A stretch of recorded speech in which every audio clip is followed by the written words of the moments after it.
ตาสุวรรณปตาวา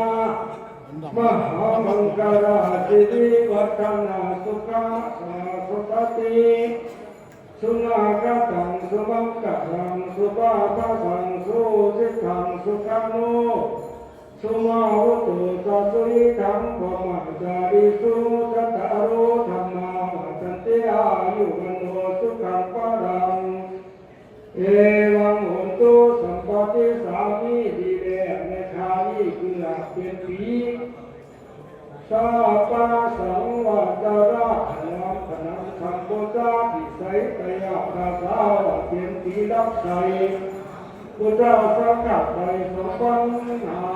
569ข้าพเจ้าพุทธสังฆะไป377ตัวโสภาวะสัจจาวัฏเข้ามาในเหมันตาอุตุมาข้ามาสาอุตายาติวัสสิตาสาลีติติยาปุวาโมติคือหักเนาเอิญสีมุติกำเนิดขึ้นเรียกมาว่าใน10 คำเรียงผ่องในบรรพัดใจวันมึงใส่เกิดผ้าใน10 ตัวคือว่ามาข้าใส่สระก็โยนิยายายไปในเวหาตาเดินมาหัดไปมาบันดากันนายทองใน7 ดวง5 ราศี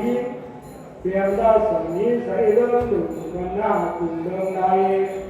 บุญนี้ใจต้องตื่นใจต้องตื่นยินดีพระอาทิตย์ส่วนนี้ลาที่เรียนเดียวเด่นมันหน้าเรียนตัวตาก็เสด็จกาโยดิยาในตาสักยามังกรราศีหายราชมีใส่เรื่องหลอดพระดาวตอดนานาหากเห็นมังกรดามีงามข้าเกิดข้ามเดือดแต่วันได้ยามทลายเสียงเสียรือว่านักเกิดพระสัตตาสัตตาไปเด็กว่าอันจำได้ทางหยดตาปารามีศีลปารามีองค์วิเศษ